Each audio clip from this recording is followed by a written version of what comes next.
ಮಹಾರಾಷ್ಟ್ರದ ಜಲಗಾಂವ್ನಲ್ಲಿ ಘೋರ ರೈಲು ದುರಂತ. ಪುಷ್ಪಕ್ ಎಕ್ಸ್‌ಪ್ರೆಸ್ ರೈಲಿಗೆ ಬೆಂಕಿ ವದಂತಿ. ರೈಲಿನಿಂದ ಇಳಿಯುವಾಗ ಮತ್ತೊಂದು ರೈಲು ಹರಿದು 8 ಜನ ದುರ್ಮರಣ.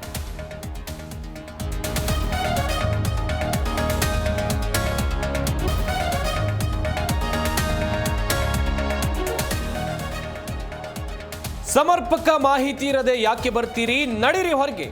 ಅಧಿಕಾರಿ ಉತ್ತರಕ್ಕೆ ಮಿನಿಸ್ಟರ್ ತಿಮ್ಮಾಪುರ್ ದರ್ಪ. ಸಚಿವರ ಸೂಚನೆ ಮೇರೆಗೆ ಹೊರಹೋದ ಅಧಿಕಾರಿ.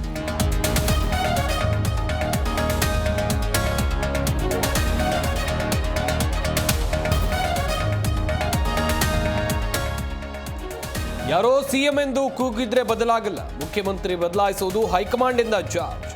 ದೈವ ಇಚ್ಛೆ ಇರುವವರೆಗೂ ಸಿಎಂ ಬದಲಾಗಲ್ಲ ಎಂದ ಜಿಟಿ.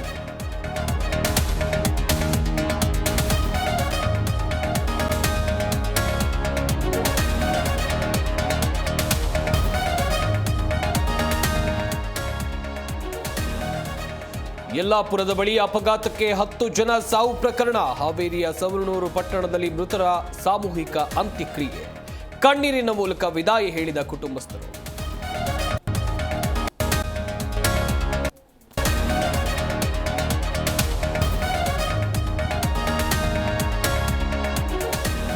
ಗಣರಾಜ್ಯೋತ್ಸವದಂದು ಶಿವಣ್ಣ ತಾಯ್ನಾಡಿಗೆ ಆಗಮನ. ಏರ್ಪೋರ್ಟ್ನಲ್ಲಿ ಭರ್ಜರಿ ಸ್ವಾಗತಕ್ಕೆ ಫ್ಯಾನ್ ಸಜ್ಜು.